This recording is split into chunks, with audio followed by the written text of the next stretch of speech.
Mabuti naman dumating ka na, anak. Kanina pa kita hinihintay eh. Si nanay talaga. Nakalimutan niyo na ba ang sinabi ko kanina? Na gagabihin ako ng uwi ngayon kasi dadaan na rin ako sa grocery. Oo nga pala. Nakalimutan ko na. Kaya palang dami mong pinamili. Konti pa nga lang po yan eh. Ang mahal na talaga ng mga bilihin ngayon. Ang importante naman meron tayong pambili kumpara sa iba. Sa bagay nga po. Teka. Parang ang tahimik yata ah.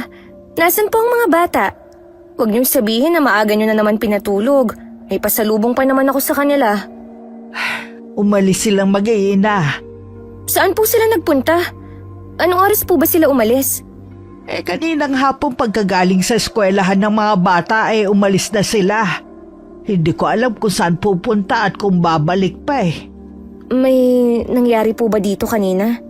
Nag-away na naman ng Kuya Allen mo at ang hipag mo. Matindi ang pag-aaway nila kanina. Nagkasakitan na nga Kung hindi ko pa inawat, baka mas matindi pa ang nangyari. Ano na naman po ang pinag-awayan nila?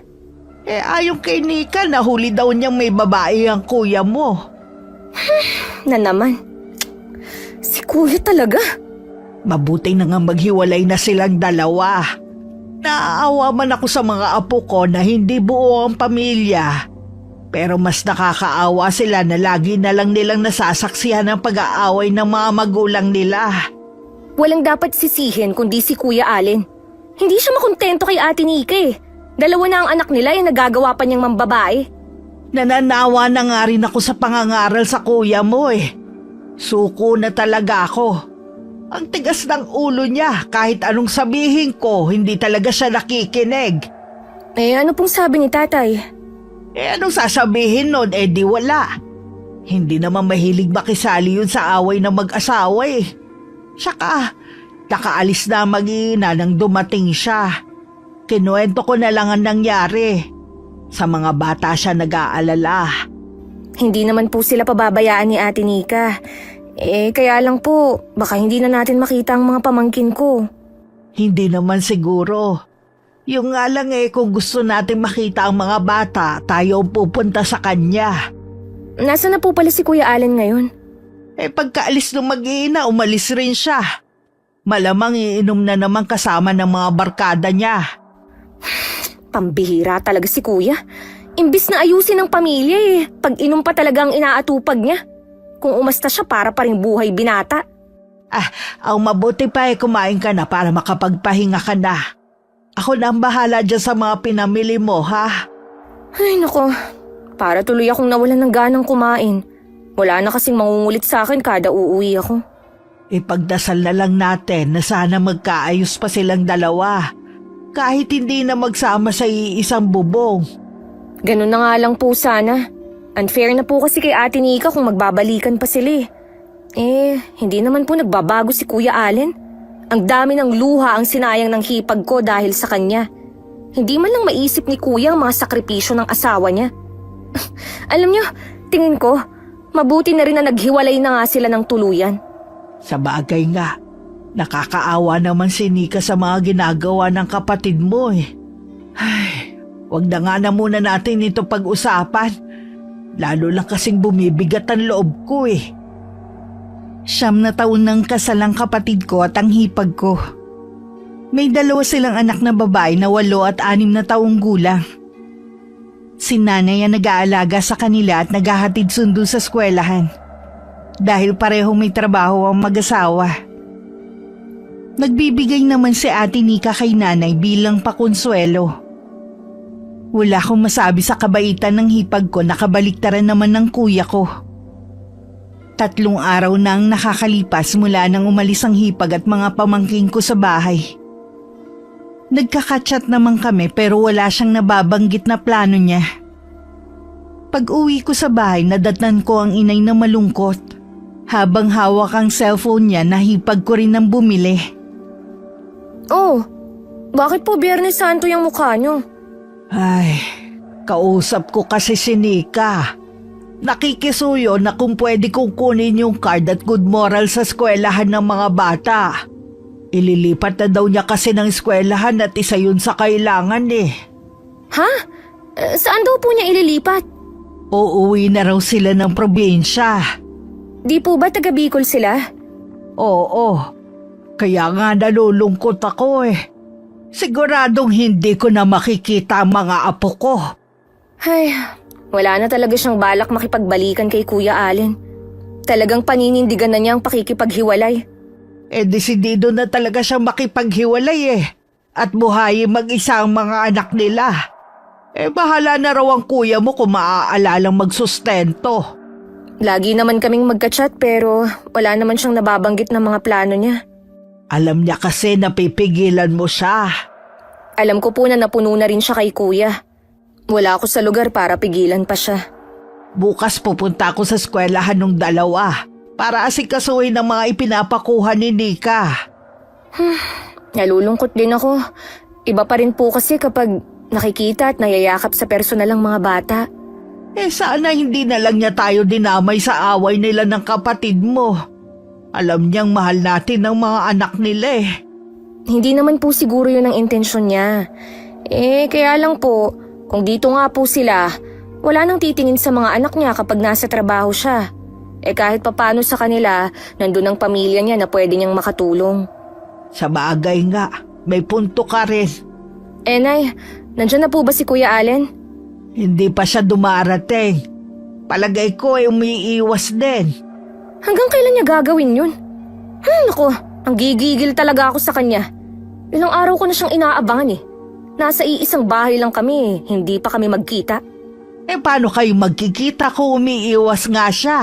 Alam niya kasi na kay Nika ka kumakampi. Alangan namang siya ang kampihan ko. Wala naman siyang ginawang tama.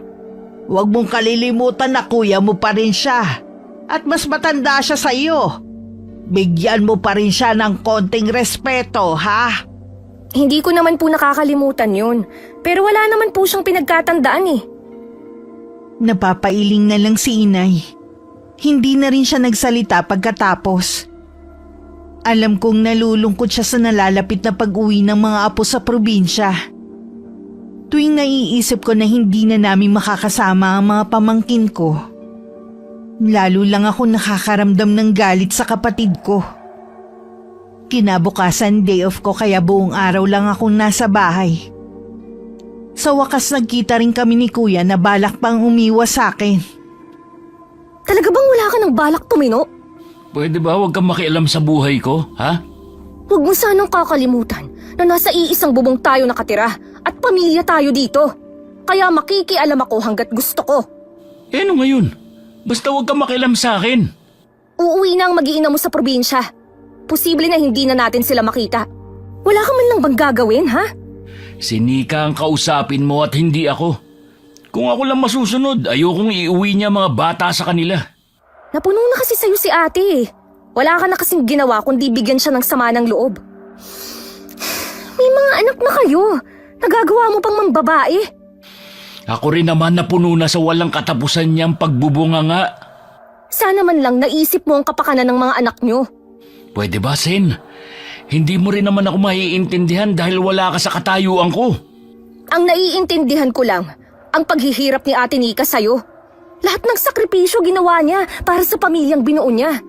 Kahit may trabaho siya, asikaso pa rin niya kayo. Maganda at mabait naman ang asawa mo ah. Ano pa bang kulang?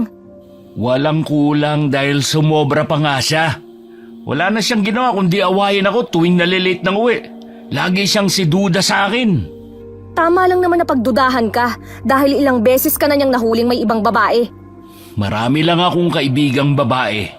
Sus, huwag kang sinungaling, kuya. Anong tingin mo sa akin, tanga? Ikaw may sabi niyan, hindi ako. Hindi ka ba talaga makakausap ng matino, ha? Tigilan mo na nga ako. May lakad pa ako ngayon. Masyado mo na ako inaabalay. Ano, makikipagkita ka sa kabit mo? Anong kabit ang pinagsasabi mo? Kuya, kasal pa rin kayo ni Ate Nika kahit hiwalay pa kayo ng bahay. Kaya kabit pa rin kung sino man yung kakatagpuin mo. Ewan. Diyan ka na nga. Sa nakikita ko, mas gusto na rin ni Kuya Allen na maghiwalay na sila ng asawa para magawa na niya ang lahat ng gusto niya. Nang araw na yun, nakausap ko sa cellphone ng hipag ko. Umiiyak siya at aminado na mahal pa rin niya ang kapatid ko. Pero suko na siya sa lahat ng ginagawa nito sa kanya. Lalo na ang walang katapusang pambababae. Nalaman ko rin na siya lang ang gumagastos. Dahil sa sarili lang napupunta ang sahod ng kapatid ko. Ngayon ko mas nauunawaan ang naging desisyon niya. Nakausap ko po kanina si Ate Nika. Ah, talaga? Anong sabi? Nagbago na ba ang isip niya? Hindi po, Nay. Buo na ang desisyon niya na umuwi na lang ng probinsya nila. Ay, akala ko naman nakumbinsi mo siya na wag nang ituloy ang plano. Mas kawawa po siya kung mananatili lang sila dito. Matagal na palang hindi nagbibigay si Kuya Allen eh. Si Ate Nika lang pala lahat ang gumagastos sa kanila. Saan daw napupunta ang sahod ng kuya mo? Malamang, sa babae at bisyo niya. Sobra na talaga ang kapatid mo. Mula pa noon ganyan na siya. Hindi ko alam kung kanino siya nagmana eh. Hindi po talaga siya katulad ng ibang lalaki na prioridad ng pamilya. Sana hindi na lang siya nag-asawa. Dapat nagpakasawa muna siya sa buhay binata. Mula po ngayon, wala na akong pakialam sa kanya. Total ayaw niyang napagsasabihan eh. Hindi naman tama na mawalan ka ng amor sa kapatid mo. Dadalawa na nga lang kayo eh. Kung pwede nga lang po sanang mamili ng kapatid ginawa ko na. Ikaw talagang bata ka. Oo nga pala, nabanggit ba ni Nika kung kailan sila uuwi? Sa 1 linggo na raw po. Gusto ko kasi makita at mayakap muna ang mga apo ko bago sila umalis. Sigurado kasi na matagal pa bago natin sila makitang muli. Sasamahan ko po kayo. Alam ko naman po kung saan sila tumitigil ngayon. Mas napaaga ang pag-uwi nila Ate Nika. Nang puntahan namin sila, bumuhos ang mga luha ng mga sandaling yun. Mahigpit namin niyakap ni Inay ang mga bata maging ang hipag ko na napakabait. Kahit si Itay hindi rin napigilan ng mapaiyak. Hanggang makauwi kami sa bahay, umiiyak pa rin si Inay. Ganun tagpo ang nadatnan ng kapatid ko. Oh, bakit kayo umiiyak, Nay? Umalis na kasi si Nika at mga apo ko. Ngayon pala sila uuwi ng probinsya? Ibig sabihin, hindi mo alam. Hindi ka rin siguro nagpaalam kahit sa mga anak mo. Paano ako magpapaalam? Galit nga sa akin si Nika, di ba? Kahit sino naman magagalit sa'yo Irresponsable ka na nga, babaero pa. Talaga bang hindi mo ako titigilan, ha? Tumigil na nga kayo! Para kayong hindi magkapatid Lagi-lagi na lang, wala na kayong ginawa kundi mag-away. Itong si Zane ang pagsabihan nyo. Akala mo kung sino na dito sa bahay At least ako may pakinabang dito sa bahay. Ikaw, puro sakit ng ulo lang ang ibinibigay mo. Ano ba ang pinagyayabang mo, ha? Na ikaw ang gumagastos dito sa bahay? Totoo naman, di ba? Kami ni Ate Nika ang naghahati sa gastusin dito sa bahay, habang ikaw, puro pasarap lang ang ginagawa. Huwag kang mag-alala. Mula ngayon, kargo ko na sarili ko. Baka maging utang na loob ko pa sa'yo ang bawat pagkain ay susubo ko. Sus, dapat noon mo pag ginawa yan. Hindi yung kung kailan wala nang mag-iina mo, tsaka mo yan sasabihin. Napaghahalataan tuloy ang kadamutan mo. Sarili mong pamilya ayaw mong suportahan. Talagang hindi ka titigil? Gusto mong masaktan? Allen, subukan mong saktan ang kapatid mo. Ako makakalaban mo. Siya naman lagi ninyong kinakampihan Wala akong kinakampihan sa inyong dalawa. Ayoko lang na magkasakitan na kayo dahil sa pag-aaway. Diyan na nga kayo. Diyan ka naman magaling ang umiwas. Tama na, Zane. Hayaan mo na lang ang kuya mo. Hanggat maaari, iwasan nyo na muna ang isa't isa. Ikaw ang masigit na nakakaunawa Intindihin mo na lang ang kapatid mo. Lagi naman po akong umiintindi kay kuya Kaya lang, Nay, nakakasawa na rin lalo na't hindi naman siya nagbabago. Tingnan ko lang kung mapanindigan niya ang sinasabi niya. Ay, lagi ko naman ipinagdarasal ang kapatid mo Panahon na lang siguro makakapagsabi kung kailan siya magbabago. Mula nga nun, hindi na kami nagkikibuan na magkapatid. Hindi ko na rin siya isinasama sa pamimili ko ng pagkain sa bahay. Madalas naman sa labas na siya kumakain bago umuwi sa amin. Makalipas ang 1 buwan, ganun na lang ang gulat ng inay ko nang magdala siya ng babae sa bahay namin. Allen, sino ang babaeng yan? Nay, si Eunice po. Girlfriend ko. Hello po, Nay. Kumusta po kayo? Ayos naman, iha. Tama ba yung narinig ko? Girlfriend ka kamo ni Allen? Opo, siguro 6 na buwan na rin kaming magkarelasyon. Matagal ko na nga pong gustong pumunta rito para makilala kayo eh. Eunice, doon ka muna sa kwarto ha. Ako na lang ang mag-aabang ng order natin. Sige. Nay, maiwan ko na po kayo. Totoo ba ang sinasabi ng babaeng yon, ha? 6 na buwan na kayong may relasyon. Matagal mo na palang niloloko ang asawa mo eh. Matagal na po kami nagkakalabuan ni Nika bago pa dumating si Eunice sa buhay ko. Sinong niloloko mo, ha? Kaya kayo nagkakalabuan ni Nika dahil na rin sa babaeng yon. Hindi ka ba natatakot sa karma, ha? Saka ako na lang po harapin ng karma na sinasabi niyo kapag dumating na. Wala ka na talagang kahihiyan. Dinala mo pa rito ang kabit mo. Hintayin mong dumating ang itay mo galing probinsya. Tingnan ko lang kung hindi ka niya bugbugin kahit matanda ka na. Hindi ko po kabit si Eunice. Anong hindi? Kasal kayo ni Nika. Nakalimutan mo na? Wala na naman po dito si Nika eh. Huwag na po natin siyang pag-usapan. Ayoko na kapag harap si Eunice, babanggitin niyo ang pangalan ng babaeng yun. Wag mo kong utusan! Baka nakakalimutan mo kung nasan kayo ng kabit mo. Kung gusto niyo magpakalunod sa kasalanan, sa labas kayo. Wag dito sa bahay. Nay naman, mahal ko si Eunice. Sa kanya ko lang naramdaman na maging masaya. Masyado ka talagang makasarili. Puro kapakanan at kaligayahan mo lang ang iniisip mo. Wala na po si Nika at hindi na siya babalik sa bahay na to. Tanggapin niyo na lang po si Eunice na bago ninyong manugang. Kahit anong mangyari, hindi ko siya matatanggap. Nay naman! Nay! Sandali lang po! Nagdadabog na lumabas na lang ng bahay si inay. At hindi na pinansin ang pagtawag sa kanya ng kapatid ko. Naiiling na lang na pumasok sa kwarto si Kuya Allen, kung saan naghihintay ang girlfriend niya. Anong sabi ng inay mo? Pasado ba ako sa kanya? Nagtanong lang siya ng tungkol sa'yo. Sana hindi mo na lang binanggit na 6 na buwan na tayo. Alam mo naman na 1 buwan pa lang mula nang umalis dito ang mag-iina ko eh. Totoo naman kasi na 6 na buwan na tayo eh. Hindi ako sinungaling. Baka kasi makaapekto yun sa pakikiharap nila sa'yo. Lalo lang nilang iisipin na kabit kita. Hindi na ako kabit dahil hiwalay na kayo ng asawa mo. Di ba hindi na yun babalik? Hindi na nga. Umuwi na sila ng probinsya eh. Di pwede na pala akong tumira dito. Ha? Hindi ganun kadali yun. Baka magalit sa akin ng mga magulang ko. Lalo na yung kapatid kong si Zane.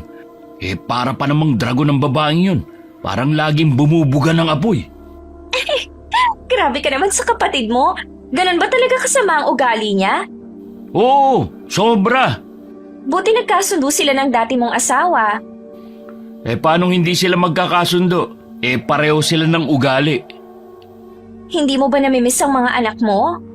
Sumasagi minsan sa isip ko. Bakit mo naman naitanong?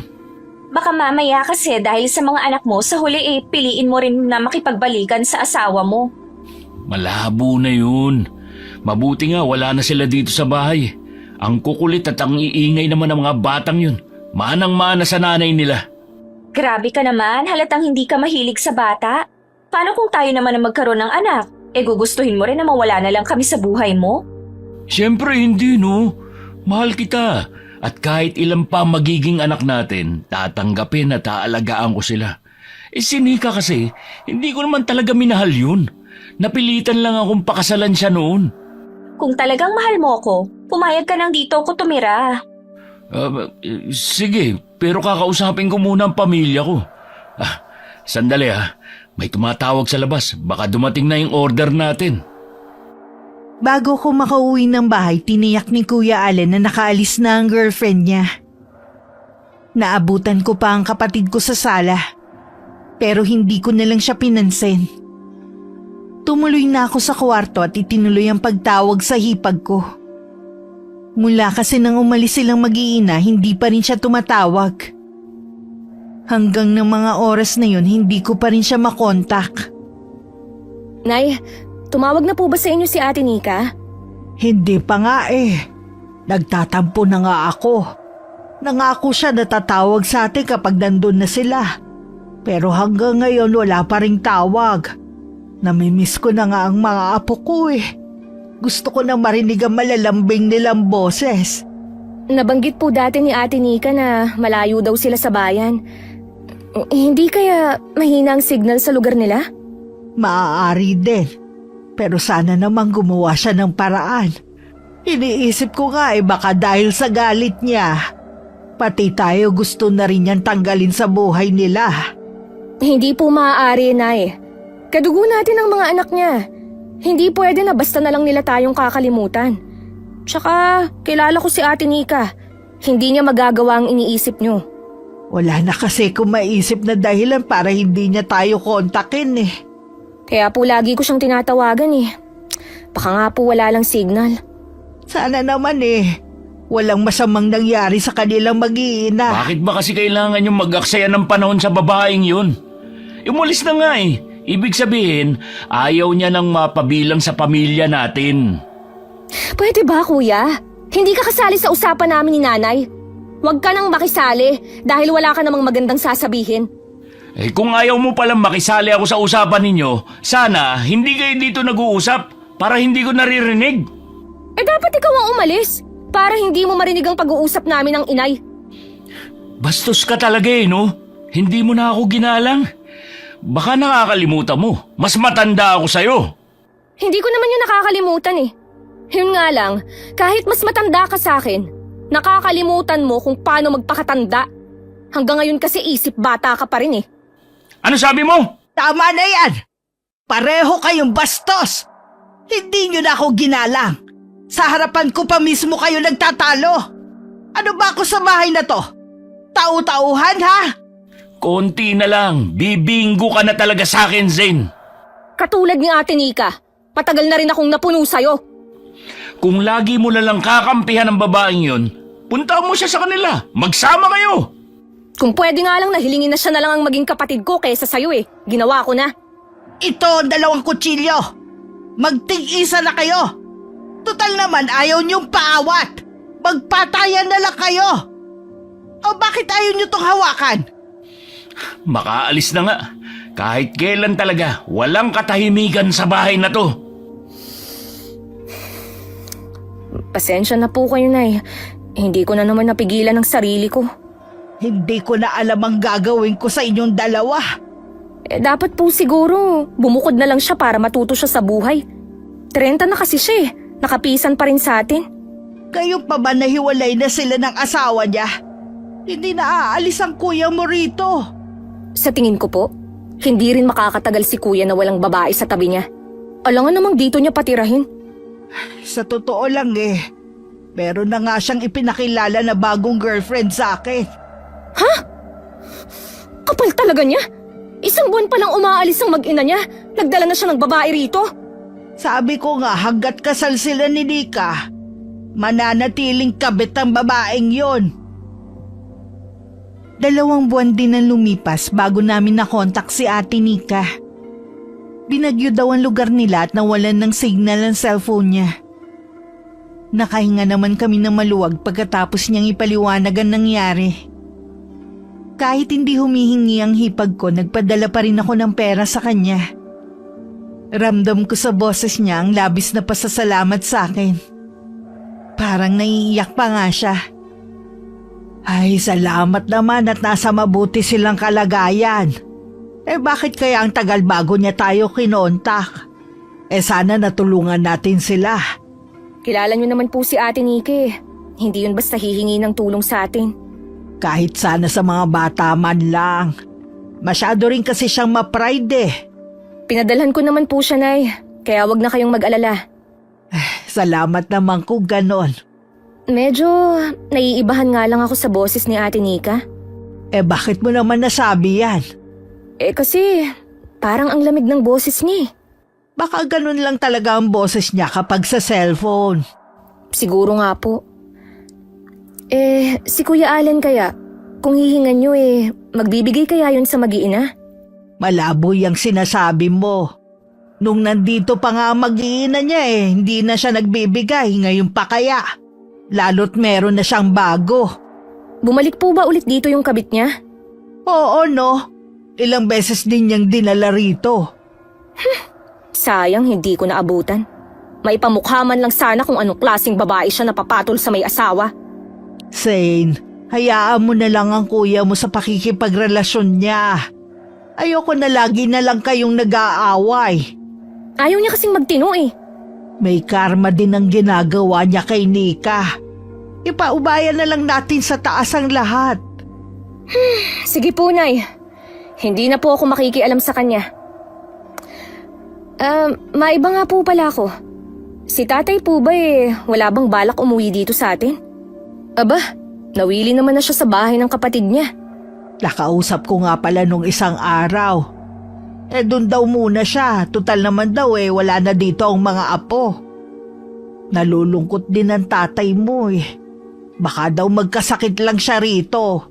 Kung wala lang akong trabaho dito, mas gusto ko na rin sumunod kay tatay. Sigurado na tahimik dun. Pangarap ko talagang tumira sa probinsya Ang totoo niyan niyayaya na niya ako umuwi roon. Inaalala ko naman kayo magkapatid. Baka kapag wala na ako dito tsaka kayo magpatayan.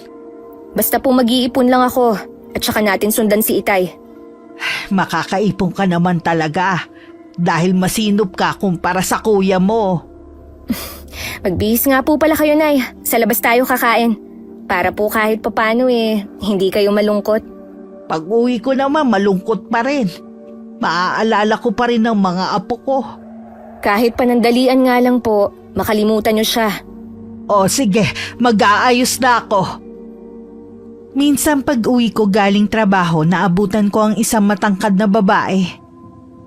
Sexy manamit at may kulay ang buhok. Malaki ang pagkakangiti niya sa akin. May kutob ako na siya ang kabit ni Kuya Allen. Hindi ko ginantihan ang ngiti niya. At nanatiling blanko ang ekspresyon ng mukha ko. Hi! Ikaw siguro si Zane, ang bunsong kapatid ni Allen. Ako nga pala si Eunice, ang girlfriend ng kuya mo. Nasaan nga pala si Inay? Lumabas siya sandali. Saan siya nagpunta? Kanina pa ba siya nakaalis? Kani-kanina pa. Baka pabalik na rin siya, bumili lang ng ulam. Ulam nino? Ulam natin lahat para sa hapunan. Babe, si Inay ba ang kausap mo? Zane, dumating ka na pala. Hindi mo ba nakasalubong si Inay sa labas? Hindi Ano nga palang ginagawa ng babaeng yan dito? Ano kasi, Zane, mula ngayon dito natitira si Eunice. Magsasama na kami. Paano ang gastusin nyo? May trabaho naman ako Siyempre, akong bahala. Bakit? Akala mo ba iaasa ko sa'yo? Mabuti na yung malinaw. Dahil nung nandito pa si Ate Nika, kami lang naman ang naghahati sa gastusin dito sa bahay. Huwag mo lang ang banggitin pa ang pangalan ng babaeng yun. Mahiya ka naman kay Eunice. Hindi ba dapat siya ang mahiya? Aba, alam naman niya siguro na pamilyado kang tao. Daig pa niyang mauubusan ng lalaki Zane, hindi naman ako nandito para makipag-away sa'yo. Kung hindi mo ako matatanggap, aalis na lang ako. Zane naman, huwag ka na makialam sa relasyon namin. Kay nanay nga, ayos na si Eunice Tanggapin mo na lang na dito na siya titira. Wala naman talaga akong pakialam sa inyo. Basta wag lang kayong maging pabigat dito sa bahay. Hindi ko na hinintay na makasagot ang isa man sa kanila. Iniwan ko na sila at saka ako pumasok sa kwarto ko. Hindi rin ako sumabay sa kanila sa hapunan. Pinuntahan naman ako ni Inay at kinumusta ang maghapon ko. Dinalhan na rin niya ako ng hapunan. Ayos naman po sa trabaho. Ang hindi ayos, ang nadatnan ko dito sa bahay. Pasensya ka na anak ha. Wala na ako nagawa dahil dumating na dala na ang mga gamit ng babae Binigyan ko naman sila ng mga kondisyon kapag dito sila tumira. May trabaho naman kasi si Kuya Bakit dito pa talaga siya nagsusumiksik? Sana umupa na lang sila. Siguro nangihinayang din ang kapatid mo. Lalo't hindi biro ang umupa ngayon. May trabaho po ba yung babae? Sabi ng kuya mo dati daw meron. Ngayon naghahanap daw. Sana naman habang nandito siya, tulungan niya kayo sa gawaing bahay. Malalaman natin sa mga susunod na araw kung may kusa ba siya. Nako, huwag siyang tatamad-tamad talaga. Dahil kung hindi, malilintikan siya sa akin. Ikaw talaga. Kung makapagsalita ka, para ka namang tambay sa kanto Lalabas po talaga ang pagka-Amazona ko kapag ginalit nila ako.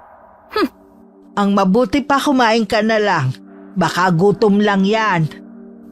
Anay, nakausap ko nga po pala kanina si Ate Nika. Ano na pag-usapan nyo? Kumusta ang mga apo ko? Ayun, ayos lang naman daw po sila. Yung kapatid po niya na walang anak ang nag-aalaga habang nasa trabaho siya. Mabuti naman. Hindi ibang tao nag-aalaga sa mga apo ko.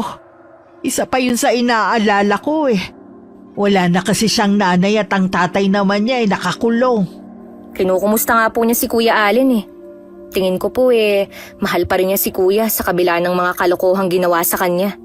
Alam ko naman yun. Umaasa din ako na balang araw magbabalikan sila pero malabo na yata dahil nag-uwi na ng ibang babae ang kuya mo. Ayoko na rin po na magbalikan sila. Hindi na rin naman po magbabago si Kuya Kung nagawang makahanap ng ibang babae ni Kuya Allen, magagawa rin ni Ate Nika. Bala ko pong sabihin na sa kanya ang totoo kapag nagkausap ulit kami. Maiba nga pala ako. Ikaw ba wala pang ipapakilalang boyfriend sa amin? Ay naku Nay, wala pa po sa isip ko yan. Tuwing nakikita ko si Kuya, pakiramdam ko katulad lang din niya ang makikilala ko. Siyempre kikilatisin mo naman para hindi ka matulad sa hipag mo. At hindi dapat laging puso ang paiiralin. Oo naman po Nay, kaya siguro naging pihikan ako Ay, di bale, hindi naman ako nagmamadali Gusto kasi namin ng itay mo bago kami mawala sa mundong ito May sarili ka na rin pamilya.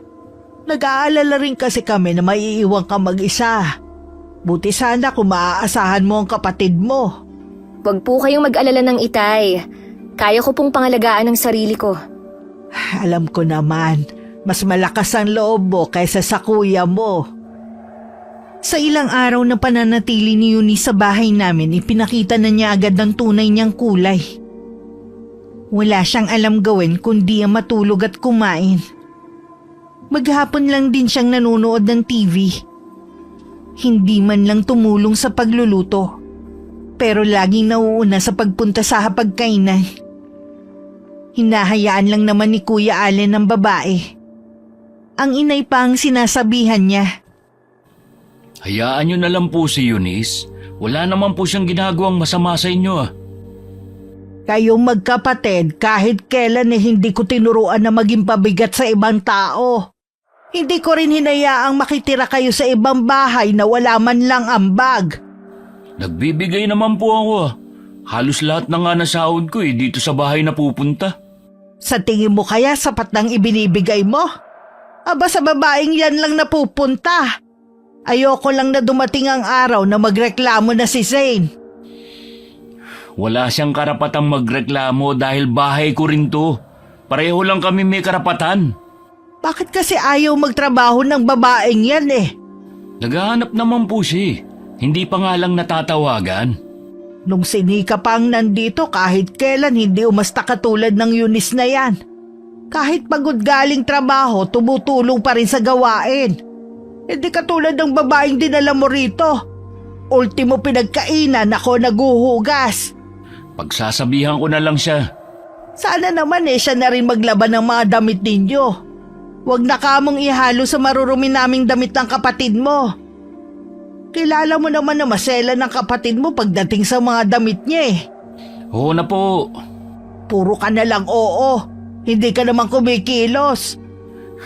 Tama na nga, Nay. Baka dumating na si Eunice, marinig pa kayo. Ako pa ba ang mahihiya sa kanya, ha? Kaya nga po, pagsasabihan ko na lang mamaya. Allen, Hanggat maaari ayoko nagtatalo tayo. Sana naman ayusin mo na ang buhay mo. Hindi ako laging nandito para sa'yo. Inaayos ko naman eh. Nagpapakatino na ako. Puro na lang ako trabaho at bahay. Hindi na ako nakikipagbarkada. Ay, mabuti naman kung ganon. Para din naman kasi sa'yo ang sinasabi ko eh. Alam ko naman po yun. Kahit pinagsabihan na ni inay ang kapatid ko, wala pa rin pagbabago sa girlfriend niya. Hanggang isang araw nawalan ng trabaho si Kuya Allen. Wala akong pagpipilian kundi akuin lahat ng gastos sa bahay.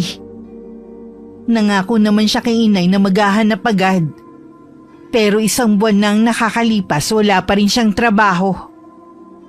Pagkain ba yung dala mo? Kanina pa kasi ako nagugutom eh. Teka, kukuha na ako ng plato. Hindi ba kayo nagluto? May pagkain naman dyan ah. Ubos na ang pagkain. Wala na ring laman yung ref natin. Ha? Nung isang linggo lang ako namili ah. Mamili ka na lang ulit. Kapag kasi nandito lang sa bahay, wala talaga mapagtutuunan kundi yung kumain. Binuksan ko nga ang ref. Nakapatay yun at walang laman kahit malamig na tubig.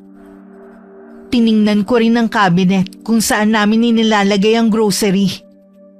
Ni isang delata wala na rin. Nang balikan ko ulit si Eunice, nakita ko siyang nilalantakan na ang dala kong pagkain. Hindi man lang hinintay o tawagin man lang ang mga kasama sa bahay. Ako lang kasi ang nagtatrabaho sa bahay na to. Sana naman matuto kayong magtipid. Paano yan? Matagal pa ulit ang sahod ko. Nabanggit ng kuya mo na malaki daw ang sahod mo kumpara sa kanya. Ano kung mas malaki ang sahod ko sa kanya? Inaabuso nyo naman. Grabe ka naman magsalita. Parang pagkain lang pinagdadamot mo pa. Hindi ka pa rin kasi marunong mahiya eh. Hindi ka na nga gumagawa dito sa bahay. Paalamunin ka pa. Mabuti pa umalis ka na lang sa bahay namin. Wala kang karapatan na paalisin ako dito. Tanging si Allen lang ang pwedeng magpaalis sa akin.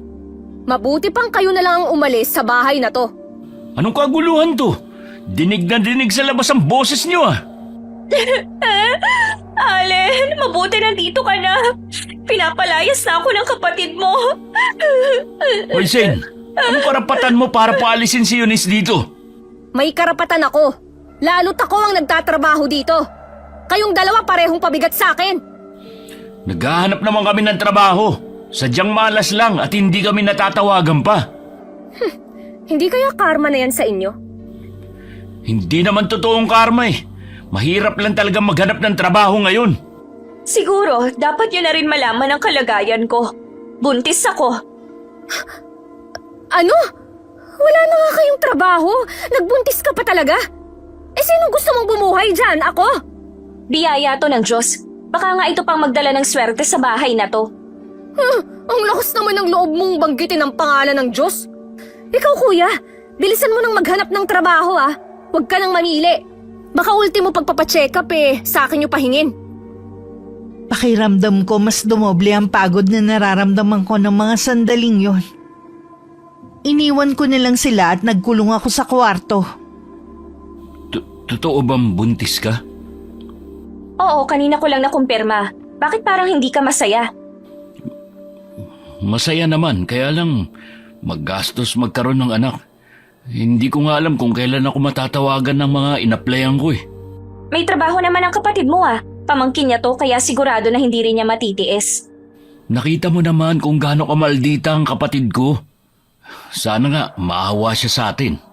Gamitin natin ang inay mo para kausapin niya ang kapatid mo na tulungan tayo. Oo nga no. Sige, pagdating ng inay, kakausapin ko siya agad. Kinausap nga ni Kuya Allen ang inay namin. Habang sinasabi niya ang tungkol sa pagdadalang tao ni Eunice. Para namang maamong tupa na nakaupo sa sofa ang babae. Pinaglipat-lipat naman ni inay ang tingin niya sa dalawa. Ay, alam niyo namang mahirap ang buhay ngayon. Hindi man lang kayo nag-ingat. Wala na po tayong magagawa pa. Nandyan na po yan eh. Oo nga. Kaya lang malaking pasanin naman sa kapatid mo. Kaya nga hindi pa siya nag-aasawa dahil alam niya kung gaano kabigat ang responsibilidad ng pagkakaroon ng pamilya. Tapos ipapasa niyo naman sa kanya ang gastusin sa pagbubuntis ni Eunice. Pansamantala lang naman po. Hindi naman ako tumitigil sa paghanap ng trabaho eh. Nay, wala naman po sa plano namin ang mag-anak agad. Kaya lang po, naniniwala ako na biyaya po ito sa amin kahit dumating po siya sa mahirap na sitwasyon namin. Sang-ayon naman ako na biyaya ang sanggol na yan. Kaya lang hindi kasi natin maaaring ipasagot kay Zane. Nakikiusap naman po ako sa inyo. Hindi ko naman po kakayanin na ipalaglag itong anak. Sus Mariosep, hindi ko naman sinabi na ipalaglag mo yung sanggol sa sinapupunan mo eh. Basta sama-sama tayo. Magagawan din natin ng paraan kung paano makaraos. Salamat po, Nay. Kung wala pa rin pong tumawag sa akin, kahit sa construction, papasukin ko na. Ang mahalaga po, makapagbigay ako ng panggastos dito sa bahay. Ang sakit na po kasi magsalita ni Zane eh. Unawain mo na lang ang kapatid mo, napapagod din yun eh. Kakausapin ko rin siya.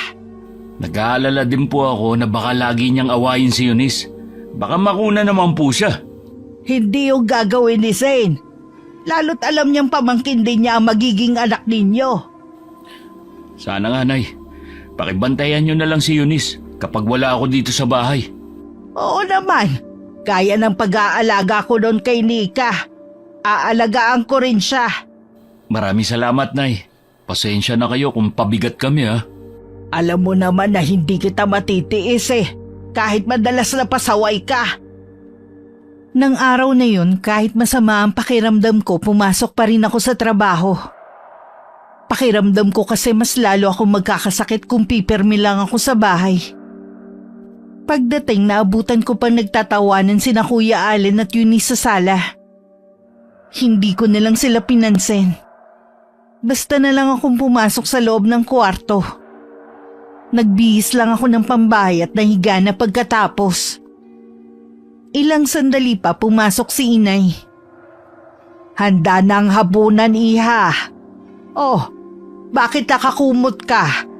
Masama ba ang pakiramdam mo, ha? May lagnat lang po ako, Nay. Teka, ikukuha kita ng gamot. Huwag na po. Uminom na ako kanina. Ipapahinga ko na lang po to. Siguro kaninang umaga pa masama ang pakiramdam mo, no? Iba na kasi ang boses mo eh. At napansin ko na matamlay ka.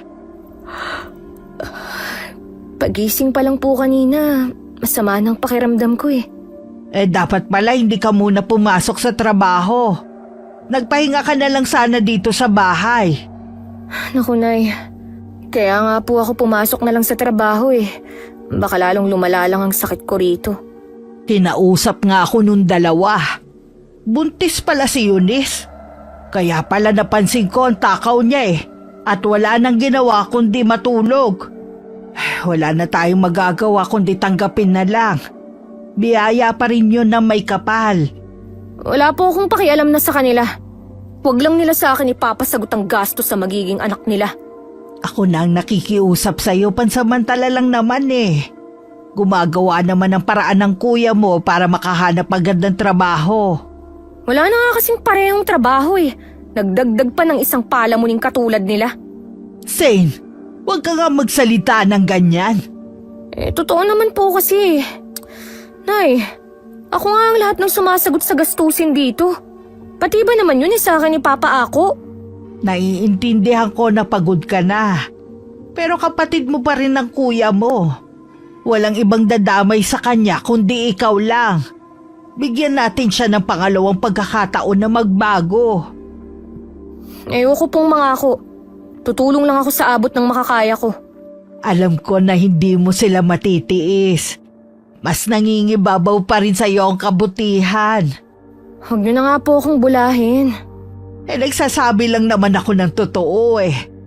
Sino pa ba ang masigit na nakakakilala sa'yo kundi ako? Oo na po, Nay. Ikukuha na kita na makakain mo, ha? Wag na po, Nay. Busog pa po ako. Nagmerienda kasi ako kanina dahil uminom nga ako ng gamot. O sige, Pagkatapos kong kumain ay babalik ako. Ikukuha rin kita ng palangganita na may tubig para mapunasan kita. Magpahinga ka na muna ha. Kahit naiinis pa rin ako kay Kuya Allen at Eunice, hindi maiwasang lumambot na rin ang puso ko dahil kay inay. Mula noon at hanggang ngayon maalaga pa rin siya kapag may sakit kaming magkapatid. Dahil sa sama ng pakiramdam, unti-unting bumigat ang talukap ng mga mata ko. Hanggang tuluyan akong makatulog. Nay, nakausap niyo na ba si Zane? Oo, wag niyo muna siyang aabalahin ha. Dahil may sakit ang kapatid mo. Kaya pala ganun ang itsura niya kanina. Pumayag na ang kapatid mo. Sana naman maging mabait ka sa kanya. Alam ko naman kasi na kaya niya. Nagdadamot lang kasi siya. Kung gusto man niya magdamot, karapatan niya yon. Dahil pera naman niya yon. Hindi niyo naman kami tinuruan na maging madamot eh. Oo nga. Pero hindi ko rin kayo tinuruan na maging irresponsable. Ako na naman ang nakita ninyo. Sa inyo kasi magkapatid, si Zane ang mas nakakaawa. Mula kasi noon siya na ang masigasig sa pagtulong sa pamilya natin. Oo na po, si Zane na ang pinakamabait na anak niyo. Kita mo yung mga sagot mo. Pasensya nanay, hindi na mauulit. Sabihan mo rin si Eunice na matutong makisama. Hindi naman kayo talaga legal na mag-asawa eh. Kahit ako, napapagod na rin siyang pakisamahan. Ang tamad niya mula nang dumating siya dito sa bahay.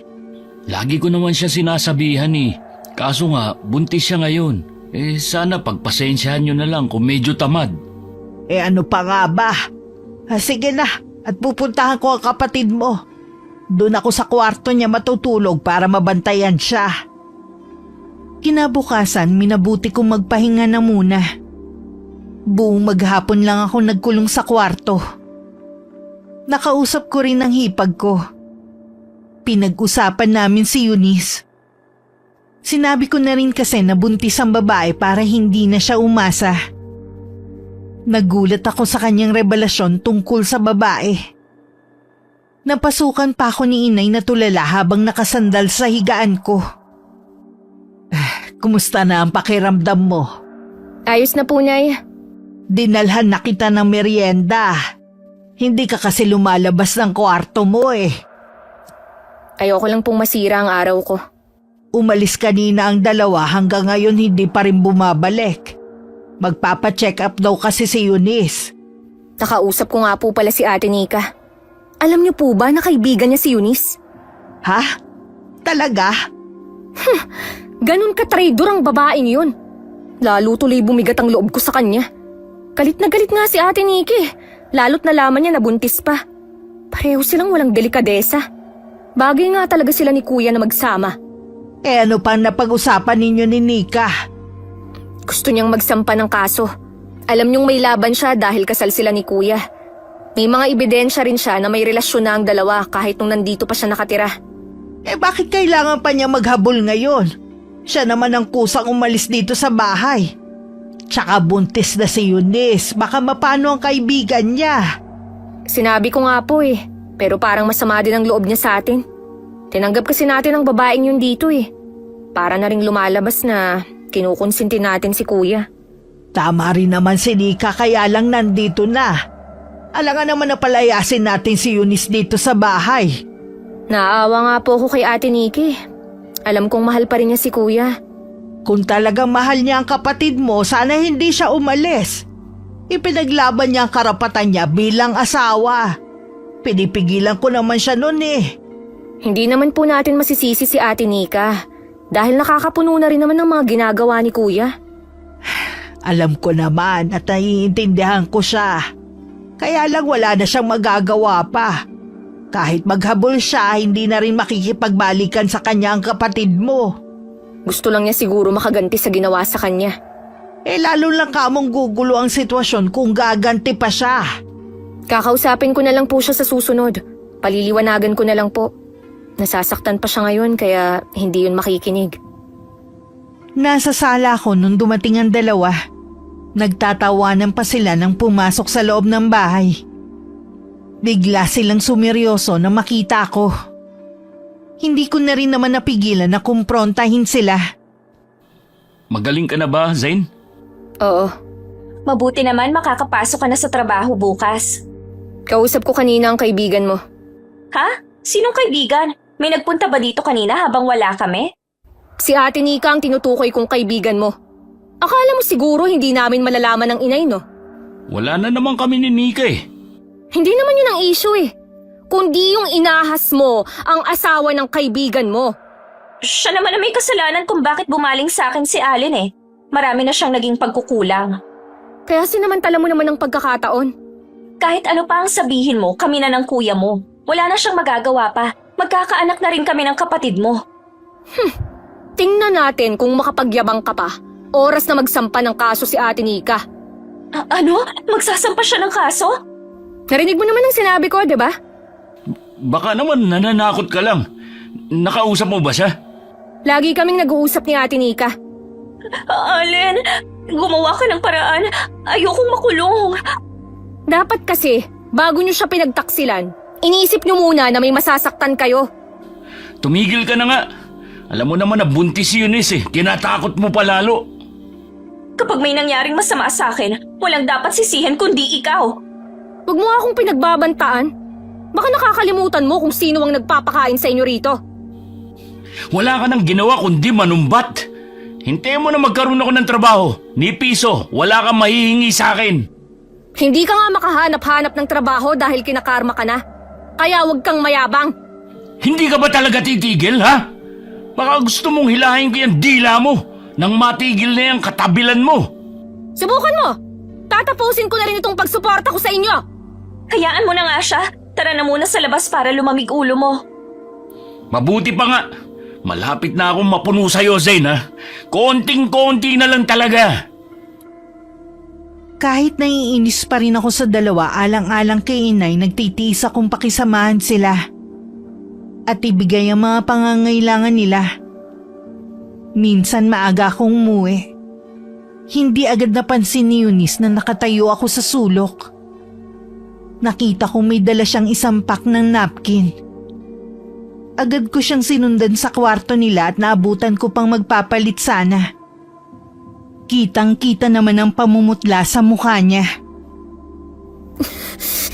Hindi ka lang pala mga agaw. Manloloko ka pa! Zane, hayaan mo ako magpaliwanag. Nagkamali lang naman ako eh. Bala ko naman sabihin sa inyo eh. Sinungaling! Masahol ka pa sa manggagansya! Ang kapal ng mukha mo! Ano nangyayari rito? Bakit kayo nag-aaway? Nay, si Zane po kasi. Zane, ano na naman ba to? Di ba nag-usap na tayo tungkol sa bagay na to? Alam ko po na nag-uusap na tayo. Pero manloloko ang babaeng yun eh. Mabuti pa, palayasin nyo na siya. Ano ba sinasabi mo riyan? Buntis si Eunice, baka mapano siya? Hindi po siya buntis. Niloloko lang tayo ng babaeng yan. Hayan ang ebidensya oh. Eunice, may buwanang dalaw ka? Bakit mo to nagawa sa amin? Naging maayos ang trato ko sa'yo at inalagaan kita. Sabi mo, 4 na buwan na yung ipinagbubuntis mo. Paano mo ipapaliwanag yan? Tagal mo na kaming niloloko. Kahit hindi ako totoong buntis, wala kayong karapatan na paalisin ako dito. May karapatan si Allen sa bahay na to at siya lang ang pwedeng magpaalis sa akin. Ang kapal talaga ng mukha mo! Aray ko! Ang buhok ko! Bitiwan mo akong babae ka! Isusumbong kita kay Allen! Tama na! Tumigil na kayong dalawa! Bitawan mo na siya, Zane! Walang kwentang patulan ng mga katulad niya! Umalis ka na kung ayaw mong ipadampot kita sa pulis! Halika na, anak. Hayaan mo ang Kuya Allen mo ang magpaalis sa kanya rito. Siguradong magagalit din ang kapatid mo oras na malaman niyang niloko lang tayo ng babaeng to. Kung gusto niyo akong ipapulis, dapat kasama si Allen. Noon pa, alam niyang hindi ako buntis. Ginawa lang namin to para makalibre kami dito sa bahay. Ang sama niyo! Mga manloloko! Ano bang klaseng pagpapalaki ang ginawa sa'yo ng mga magulang mo, ha? Sa tingin mo kaya ikatutuwa nila ang ginagawa mong to? Paano ko pa malalaman matagal na sila nabubulok sa ilalim ng lupa? Pagbabayaran mo to! Kayo ni Kuya Allen! Hinila na ako ni inay palabas ng kwarto. Napansin kong namumutla siya kaya agad akong kumuha ng isang basong tubig at saka pinainom sa kanya. Nang kumalma na siya, nagpalakad-lakad siya sa sala habang hinihintay si kuya. Nang dumating ang kapatid ko, sinalubong siya ng sampal ni inay. Natulala lang si kuya. Kahit ako nagulat sa ginawa ni inay. Paano mo kami nagawan lokohin, ha? Ganyan ba kita pinalaki? Hindi ko po alam ang sinasabi niyo. Huwag ka na magmaang-maangan pa. Alam ko nang hindi buntis si Eunice. Nahuli siya ng kapatid mo. Mabait pa rin talaga ang Diyos sa amin. Hindi niya hinayaan na matagal mo pa kaming maloko. Nay, hayaan niyo naman po ako magpaliwanag. Ano pang paliwanag ang sasabihin mo, ha? Patawarin niyo ako kung sumang-ayon ako sa plano ni Eunice. Wala na po kasi ako maisip na paraan para hindi niyo siya paalisin dito sa bahay eh. Bakit kasi pilit siya nagsusumiksik sa pamilya natin? Matapang pa siya na hindi namin siya pwedeng palayasin. Wala na ba talaga siyang natitirang kahihiyan, ha? Kakausapin ko na lang po siya na baguhin ang ugali niya. Ilang beses mo na yan sinasabi. Hanggang ngayon hindi pa rin siya nagbabago. Ang layo talaga ng ugali niya kay Nika. Ang asawa mo kahit kailan hindi ako binigyan ng sama ng loob. Ang hirap niyo rin kasing pakisamahan eh. Lalo na yang si Zane. Sinali mo na naman ako. Kayo itong may problema ng babaeng yon. Kayo itong nanloko sa amin. Tapos ako pa rin ang sisisihin mo. Mabuti pa umalis na kayo ng babaeng yun dito sa bahay. Saan naman po kami pupunta? Hindi ko na problema yon. Hindi po ako aalis. May karapatan din ako rito. Ipagpipilitan mo talaga yan, ha? Sige, kami na lang ang aalis ng kapatid mo. Nay, hindi niyo naman kailangan gawin to. Teka lang po. Huwag muna kayong umalis. Pag-usapan muna natin to. Kapag may masamang nangyari kay inay, walang dapat sisihin kundi ikaw at ang kabit mo. Sinundan ko si inay sa kwarto niya. Nakita kong nahihirapan siyang huminga. Hinagod-hagod ko pa ang likod niya at hindi muna iniwan. Kinausap naman ni Kuya si Eunice. Bakit kasi hindi ka nag-iingat eh? Huwag mo na akong sisihin, hindi ko naman sinasadya na mahuli ako ng kapatid mo. Galit na galit sila sa atin. Kaya mo ba silang harapin? Oo naman, hindi ko naman ikamamatay na araw-araw kung makita ang mga pagmumukha nila. Konting respeto naman, pamilya ko pa rin sila. Kaya lagi kang nakukumpara kay Nika eh. Huwag mo nga mabanggit ang pangalan ng babaeng yon. Kaya hindi ko rin magawang mapalapit sa nanay mo at kapatid mo eh. Lagi na lang ikinukumpara sa akin ang babaeng yon. Na siya ang legal mong asawa, nanay ng mga anak mo, mabait at mabuti at kung ano-ano pa. Sinika pa lang gusto nila eh, di sundan nila sa kung saang impyerno naroon ng babaeng yon. Gusto ni inay na umalis na nga tayo rito eh. Hindi ka naman siguro pumayag, no? Saan tayo pupulutin kapag umalis tayo? Sa kalye? Kung hindi tayo aalis, sila na lang daw ni Zane ang aalis sa bahay na to. Di umalis sila, mabuti nga para masolo na natin tong bahay. Hindi mo talaga ginagamit yung utak mo, no? Kahit masolo natin ang bahay na to, saan tayo kukuha ng panggastos? Alalahanin mo, may utang pa tayong dapat bayaran. Oo nga, pasensya ka na, nakalimutan ko eh. Anong gagawin natin ngayon? Magpapakumbaba siyempre, lalo ka na. Hindi yung ikaw pang matapang. Sige na, hihingi na ako ng sorry sa kanila. Dapat lang, dahil gutom mga abutin natin kapag nagkataon. Dahil sa sama ng loob nang tumawag si Ate Nika, sinabi ko lahat ng mga nangyari. Kung dati siya ang umiiyak kapag tumatawag, ngayon naman ako ang umiiyak. Sinabi ng hipag ko na huwag kaming magtitiwala kay Eunice. Dahil tuso ang babae at magaling magmanipula. Nabanggit din niya na nakalaya na ang kanyang ama at siya na ang bahalang gumanti sa dalawa. Hindi ko tuloy maiwasan na kabahan. Pero hindi na ako nagtanong kung ano ang kanyang plano. Nang sumunod na araw humingi sa amin ng dispensa si Eunice. Yumakap pa siya sa amin ni Inay. Wala naman kami naging reaksyon. Nag-uusap at kumikilos kami ni Inay na parang hindi siya nakikita. Nakausap ko po na si Ate Nika at ang mga bata. Hinahanap nga po kayo eh. Wala naman kayo dito sa bahay nung tumawag. Namimiss ko na nga ang mga apo ko eh. Malapit na nga pala ang birthday ni Shane. Ano daw ba ang plano niya? Maghahanda daw po sila kahit konti. Sagot daw po ng tatay niya ang panghanda. Iniimbita nga po nila tayo eh. Ang layo naman nila kasi eh. Bumalik na po sila sa dati nilang bahay. Malapit na po ulit sila sa atin. Ah, talaga? Mabuti naman para lagi ko silang nadadalaw. Tama po ba ang narinig ko? Nakalaya na ang tatay ni Nika? At doon na ulit sila sa dati nilang bahay? Oo. Di ba sa iisang barangay lang naman kayo nakatira? Oo, pero matagal na akong hindi nakakauwi sa lugar na yon. Kapag pala bibili ka ng regalo sasama na rin ako. Para mabilhan ko rin ang mga apo ko. Sige po, Nay. Sa linggo po pwede na tayong mamili para makapamasyal na rin kayo. O sige, bihira naman akong lumabas eh. Mawalang galang na ulit, dumating na kasi yung bill ng kuryente at tubig natin. Ipinatong ko sa ibabaw ng TV, baka kasi hindi nyo pa nakikita. Matagal pa kasi ang sahod ko. Tsaka ko na lang babayaran. Yung kuryente pwedeng sa susunod na bayaran pero yung tubig alam mo naman na kapag hindi nabayaran ngayong buwan, mapuputulan tayo. Muntik na nga tayong maputulan ng isang buwan Mabuti na lang napakiusapan ko yung tao. Sa wala pa nga akong sahod Anong gagawin ko? May panggala ka nga sa linggo Hindi ba pwede na unahin mo muna ang pagbabayad sa tubig natin?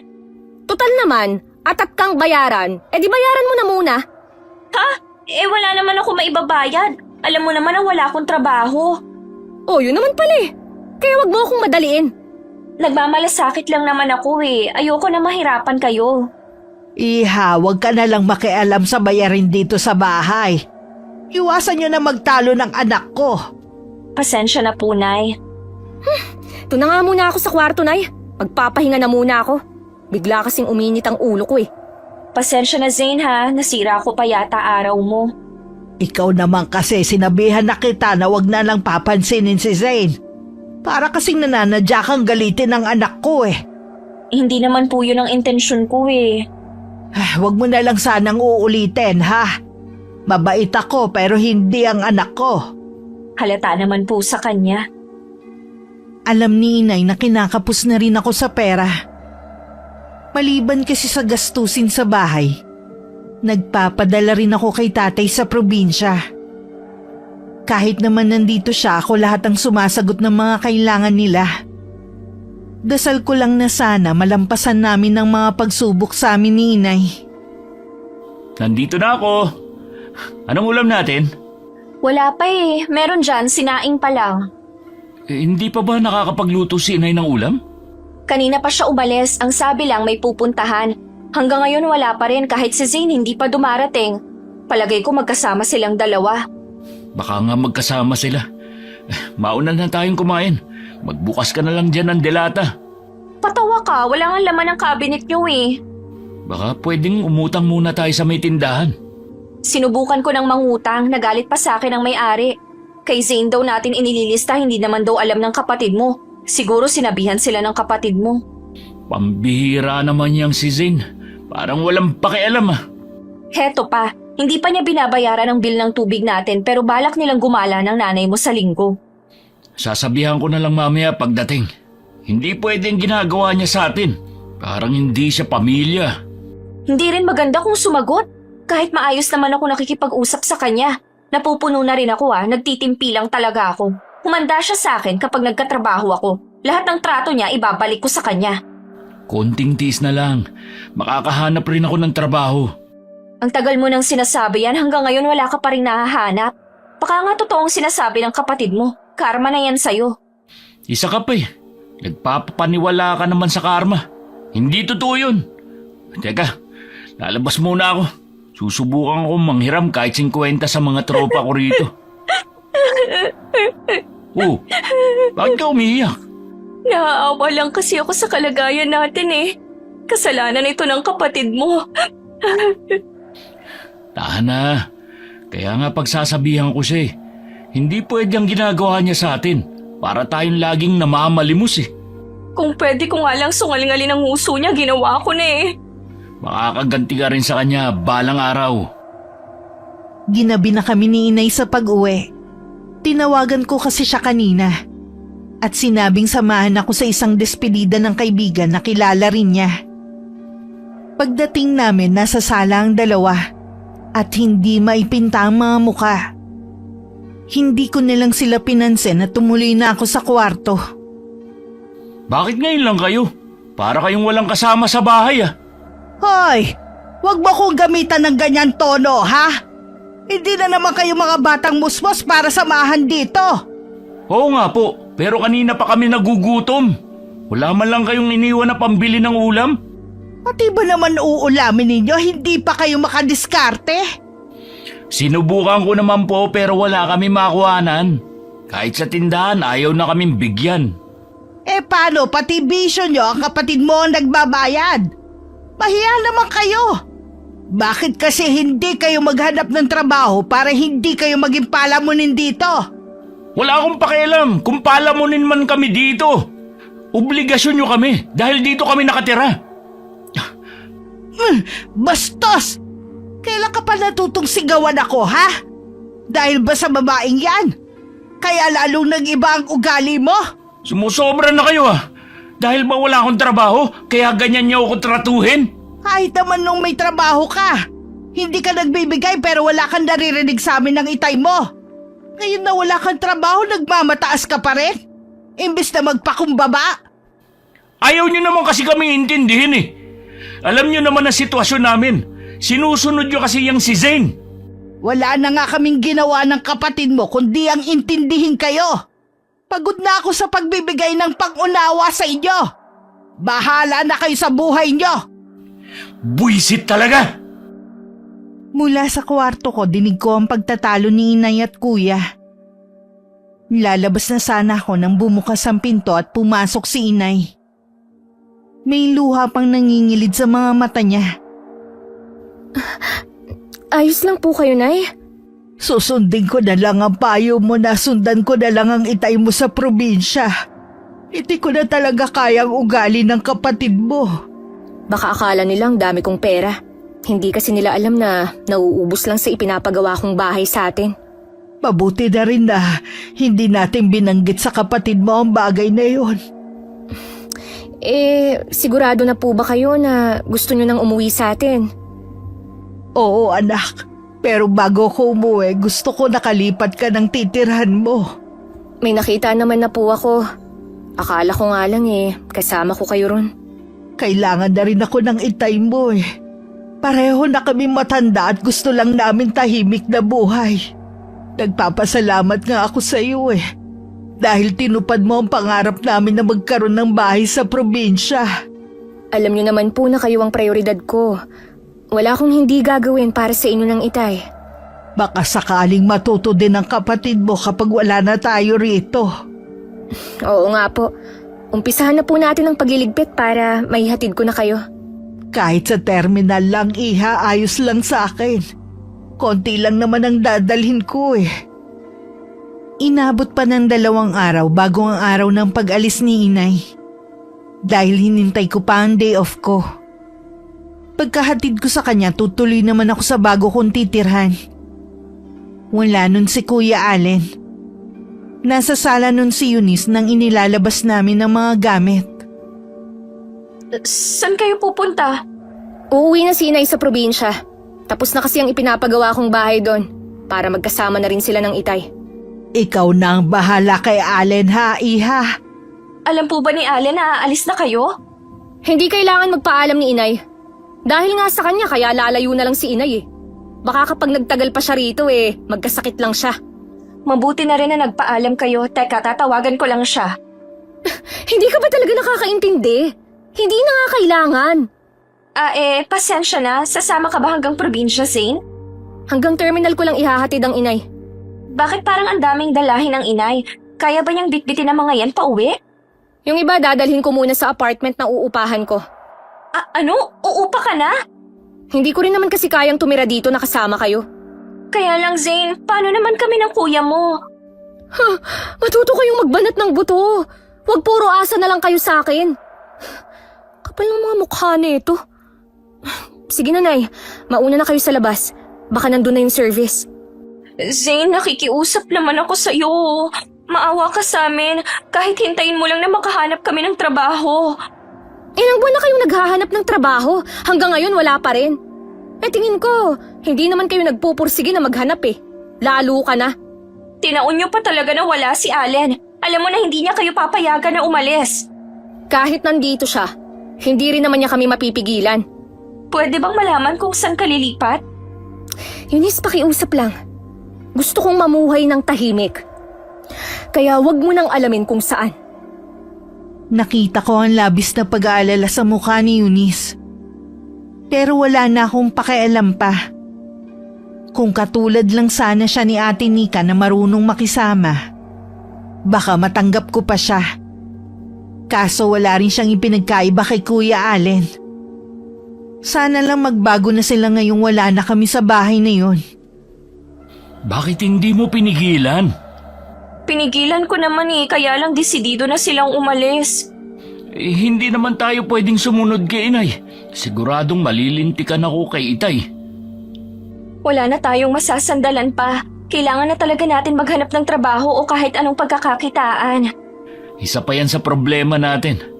Kahit anong gawin natin, hindi na tayo saswertehin sa paghahanap ng trabaho. Sinumpa tayo, Eunice. May isang taong galit sa atin. Kaya tinatakan niya tayo para malasin habang buhay. Sino naman na nagsabi sa'yo niyan? Galing ako sa isang manghuhula. Gusto ko kasing tanungin ang kapalaran ko. Yun nga sabi niya. Meron pa siyang dinagdag. Dadanas daw tayo na matinding karamdaman na walang lunas. Parang kulam? Ganun na nga. Hindi kaya ang inay mo at si Zane ang nasa likod mo? Kaya siguro nagmamadali silang umalis. Hindi nila gagawin yun. Nagkataon lang na umalis sila. Iisang tao na lang ang naiisip ko na gagawa nito sa atin. Si Nika. Matagal kami nagsama ni Nika. Wala sa lahi nilang pagiging mangkukulam. Maaaring siya wala, pero ang tatay niya meron. Narinig ko sa nanay at kapatid mo na nakalaya na siya. Malamang humingi sa kanya ng tulong si Nika para makaganti sa atin. Paano ka naman nakakasiguro? Naalala ko na kwento sa akin ng mga magulang ko.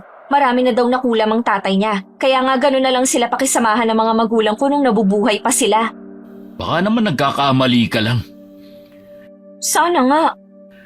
Susubukan ko pa rin maghanap ng trabaho. Baka maputo lang kamalasan natin. 10 araw na mula nang iwan namin sina Kuya Allen at Eunice sa bahay. Hanggang ng mga oras na yun, hindi pa rin sila nakakahanap ng trabaho. Para lang makakain, namamalimos na lang sila sa mga kapitbahay. Dinapuan na rin ng kakaibang sakit si Eunice.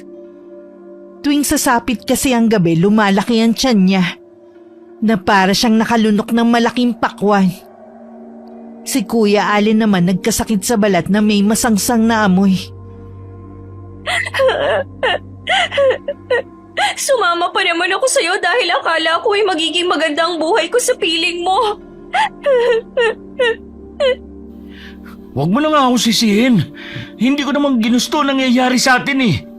Paano pa ako makaka-apply nito kung ganito na ang itsura ko? Tinawagan ko nga si inay. Alam ko na hindi niya tayo matitiis. Tatawagan daw muna niya si Zane para puntahan tayo. Kapag dumating siya, maging mabait ka naman sa kanya, ha? Sa tingin mo kaya makakapagmaldita pa ako sa kalagayan ko? Gusto ko lang makasiguro. Alalahanin mo, wala nang ibang tutulong sa atin. Wala ka na bang balita kay Nika? Wala na mula nang umalis sila dito ng mga anak ko. Sina Inay at Zane lang naman ang nakakaalam ng kinaroroonan nila eh. Tinanong ko kasi mga kapatid ko kung nandun pa si Nika at tatay niya sa lugar namin. Sandali lang daw silang tumigil doon at umalis na rin.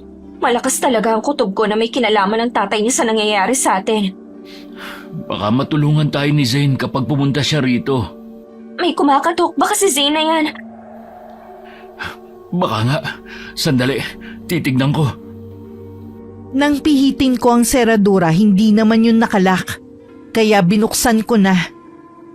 Sumalubong agad sa akin ng nakakasulasok na amoy na para bang nabubulok na laman. Hindi ko tuloy malaman kung tutuloy ba ako o hindi. Ilang sandali pa lumabas sa kwarto ang kapatid ko na iika-ika pang naglalakad. Hindi rin ako makapaniwala sa itsura niya ngayon. Lalo na nang makita ko na sinusundan siya ng mga langaw. Salamat naman, dumating ka na. Akala ko matitiis mo ako eh. Eunice, lumabas ka muna. Si Zane nga ang dumating. Kuya, anong nangyari sa'yo? Bakit tad ka ng sugat? Kinukulam kami, Eunice. Meron kaming pinaghihinalaan. Hindi lang kami sigurado. Ha? Kulam? Sigurado ba kayo? Dapat nagpapatingin muna kayo sa doktor. Nakapagpa-check up naman kami. Meron tayong kapitbahay na nagmagandang loob. Pero wala naman nakita ang doktor. Lalo lang din lumala ang kondisyon namin. Kaya nasiguro namin na kulam nga itong nangyayari sa amin. Napasulyap din ako kay Eunice na hindi ko rin halos makilala. Natuon ng husto ang paningin ko sa malaki niyang tiyan. Hirap na rin siya sa paglalakad. At bahagya lang ngumiti habang umuupo sa sofa. Hindi siya buntis. Kapag dumidilim na, lumalaki na ang tiyan niya. Napapasigaw nga rin siya sa sobrang sakit eh.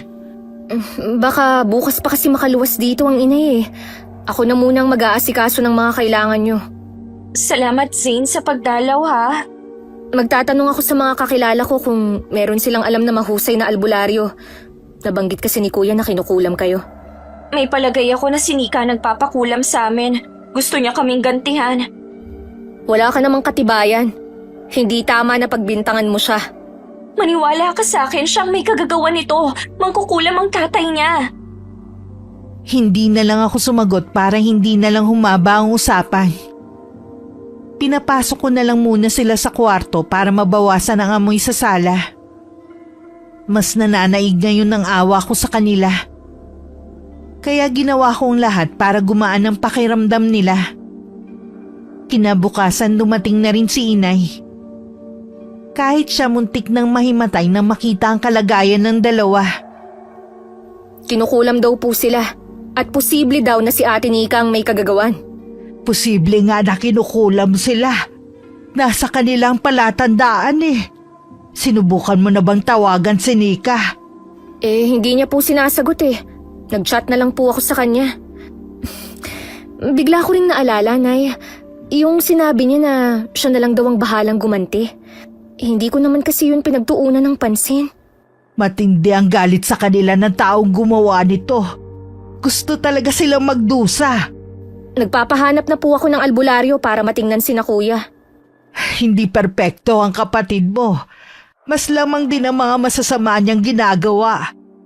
Pero hindi ko lubos maisip na aabot sa ganito. Awang-awa nga po ako eh. Paano kung hindi na sila gumaling? Hindi tayo maaaring mawalan ng pag-asa. Sa atin sila humuhugot ng lakas.